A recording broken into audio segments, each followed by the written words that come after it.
बंगाल के चुनाव के संदर्भ में आज आदरणीय योगी जी बंगाल अनेक बार जा चुके हैं और जब जब कभी उसी स्थान पे योगी जी आए हैं, अभूतपूर्व उनका स्वागत सभी जगह हुआ है। और इतना अभूतपूर्व स्वागत जो है वो कभी भी बंगाल में किसी भी भारतीय जनता पक्ष का किसी भी नेता का नहीं हुआ है।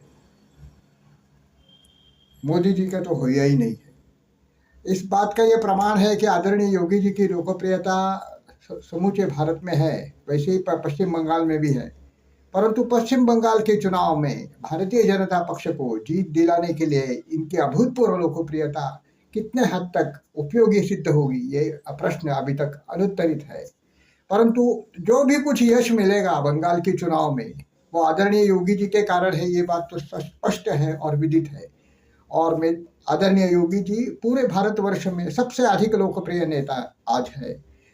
और वो लोग ही उनकी लोकप्रियता जी है कि उनका जो कार्य है वो केवल प्रतीकात्मक नहीं है, मूलभूत स्वरूप का है। आदरणीय योगी जी मूर्तिमंत धर्म का प्रतीक है और धर्म को DHARMA ऐसा अंग्रेजी में हम लोग स्पेलिंग बोलते हैं और ड्रामा को DRAMA बोलते हैं। यही अंतर जो है वो आदरणीय योगी जी और दूसरे अन्य नेताओं में है, अर्थात मोदी को जोड़ करके। तो अगर इस चुनाव में मोदी और शाह बहुत कम मात्रा में बंगाल आ जाते तो शायद भारतीय जनता पक्ष बहुत ही आसानी से बंगाल जीत जाता।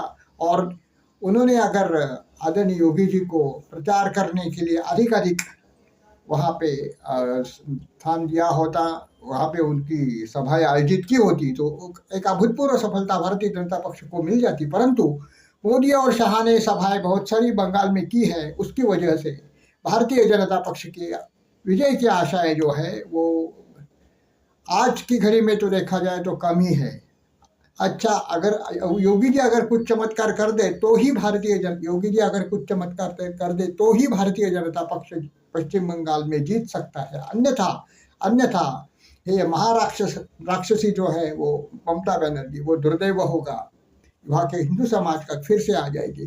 क्योंकि 2 बार जो उसने अत्याचार हिंदू समाज पे किए हैं और चुनाव के पश्चात लोग डरते हैं अगर ममता बनर्जी को उन्होंने मतदान नहीं किया तो फिर भारतीय जनता पक्ष उन हिंदुओं की रक्षा नहीं कर सकेगा। संघ के स्वयंसेवकों की उन्होंने रक्षा नहीं की तो बाकी मतदाताओं की बात ही अलग है।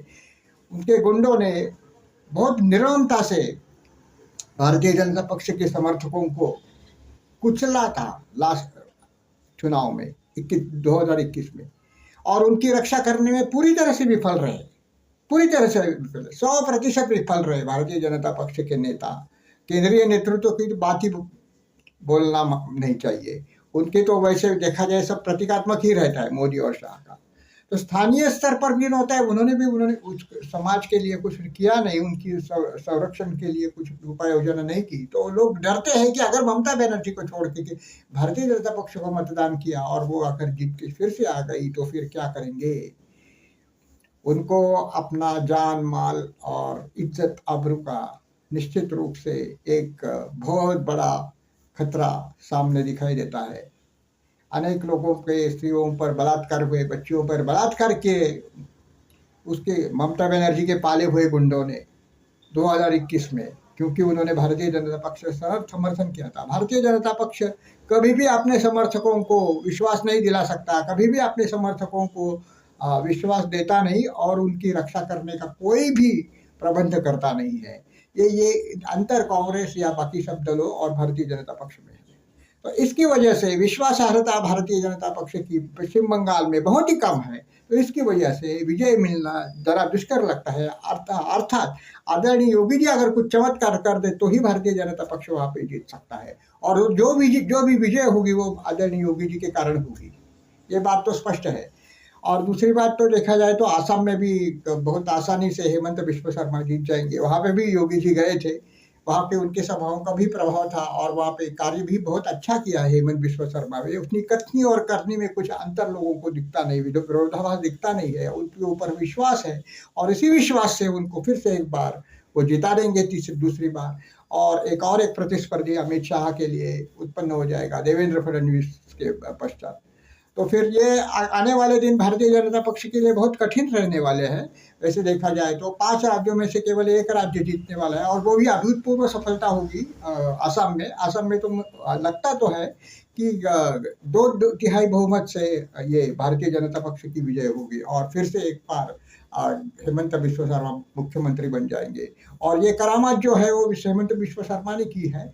उन्होंने बहुत ही एक कुछ सुशासन वहाँ पे दिया है, उन लोगों को भरोसा दिया है और उन विकास और बिहारियों के प्रति उनकी कठोर नीति के कारण वो लोकप्रियता उनकी बहुत बढ़ी है और उनके प्रति लोगों का विश्वास है और इस विश्वास को उन्होंने सार्थक किया है। वैसा ही अविश्वास मोदी और शाह के प्रति लोगों के मन में है, क्योंकि वो जो बोलते हैं वो बिल्कुल करते नहीं है। ये लोगों की भावना है। घुसपैठियों के मामले में हर बार बोलते हैं लेकिन निकालते किसी को भी नहीं।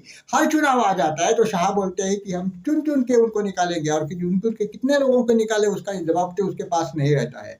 तो इसकी वजह से विश्वासार्हता बहुत ही निचले स्तर पर है मोदी और शाह के। तो इसकी वजह से लगता तो ये है कि ये दुर्भाग्य होगा भारतीय जनता पक्ष का और उसका तो ज़्यादा दुर्भाग्य नहीं, लेकिन वहाँ के हिंदू समाज का और ये देश का दुर्भाग्य होगा कि फिर से एक ममता बनर्जी वहाँ पे सत्ता में आ जाएगी और न जाने उस वहाँ पे हिंदुओं का उसके बाद वो क्या करेगी और देश का के भी क्या करेगी वो। वैसे देखा जाए तो बंगाल बहुत ही एक बुरी स्थिति में आगे चल के पहुँचने वाला है और इसके लिए उत्तरदायी जो है वो जो घटक तो सभी जगह है, उनको जिम्मेदारी इसकी निश्चित रूप से निभानी पड़ेगी। अगर वो समय पे ममता बनर्जी का शासन हटाते 356 कलम वहाँ पे लागू करने का साहस रखते तो ये बात संभल जाती थी और उसका जो शासन जो है वो कुठाराघात लोगों के ऊपर नहीं करता था। लेकिन मोदी और शाह ने अपने डरपोक नीति के कारण कि वहाँ अपने डरावा इसके जो डरता है उसको ज़्यादा डराने का प्रयास जो है ममता बनर्जी हमेशा कर लेती है। तो वो कायरता के कारण ही उन्होंने जो 356 का जो अधिनियम है वो उसके अंतर्गत वहाँ पे राष्ट्रपति शासन लगाने का निर्णय नहीं किया और वो बहुत ही गलत सिद्ध हुआ है। अगर वो लग जाता तो एक बार शासन उनके हाथ में आ जाता तो लोगों के साथ एक नाता प्रस्थापित कर सकती थी, विश्वास दिला सकती थी, जाति जनता का विश्वास जीत सके और आगे चल के चुनाव में उनका लाभ मिल जाता। परंतु ये करने का साहस उनमें नहीं है। कोई भी साहसपूर्ण नीति सरकार ने नहीं की है और आधे अधूरे ढंग से की जाती है। पहला उनका निर्णय ये रहता है कि लोगों का विरोध आ जाए तो क्या करेंगे और जो विरोधी राष्ट्र विरोधी घटकों के विरोध के बारे में उनको ज्यादा डर सताता है। राष्ट्रवादी लोगों के विरोध का उनको कोई डर सताता नहीं है। ऐसे देखा जाए यूजीसी के अधिनियम इतने भयंकर है हिंदू समाज को नष्ट करने के लिए उन्होंने किया और भी बहुत सारी बातें उन्होंने की है हिंदू समाज को तकलीफ देने के लिए, लेकिन इससे उनको डर नहीं लगता कि हिंदू समाज अपने विरुद्ध कुछ आएगा, क्योंकि उनका लगता है कि हिंदू समाज झक मार के अपने कोई मतदान करने वाला है। तो ये इनकी नीति है और ये इनका दुस्साहस है और ये यहाँ पे एक डर है।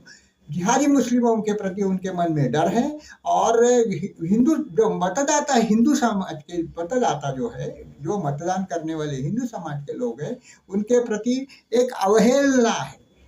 हिंदू समाज के प्रति अवहेलना और जिहादी जो है उनके प्रति उनका जो है वो डर सताता है, उनका डर सताता है। तो इस भावना से काम कार्य करने की वजह से ये सब समस्या आ गई है। ये बोलने का ये समय नहीं है, लेकिन ये समस्या जो है उसी के कारण पश्चिम बंगाल के लोगों को उनका विश्वास नहीं है और ये विश्वास नहीं है, इसके कारण वो फिर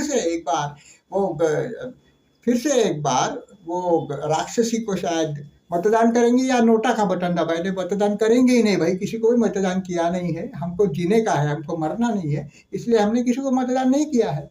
तो ये आसान हो जाएगा उनके लिए भी। लेकिन ये बहुत बड़ा दुस्साहस जो है वो ममता बनर्जी आगे चल के कर सकती है, वो देश के राष्ट्रीय सुरक्षा के लिए बहुत बड़ा खतरा वहाँ पे उत्पन्न हो जाएगा। तो ये राष्ट्रीय सुरक्षा के लिए खतरा तो है ही और ये भारत को बंगाल से बहुत ही आशाएं थी और उसके कारण ही बंगाल एक प्रमुख राज्य हुआ कर रहा था एक समय। लेकिन अब ऐसी परिस्थिति आ गई है कि शायद देश का विभाजन की प्रक्रिया जो है वो विभाजन की प्रक्रिया शायद बंगाल से शुरू हो जाए। तो ये दुर्भाग्य से अगर हो जाएगा, अगर फिर से एक बार ममता बनर्जी वहाँ पे सत्ता में आ गई तो फिर वो विभाजन की एक नई परंपरा वहाँ से प्रारंभ हो सकती है।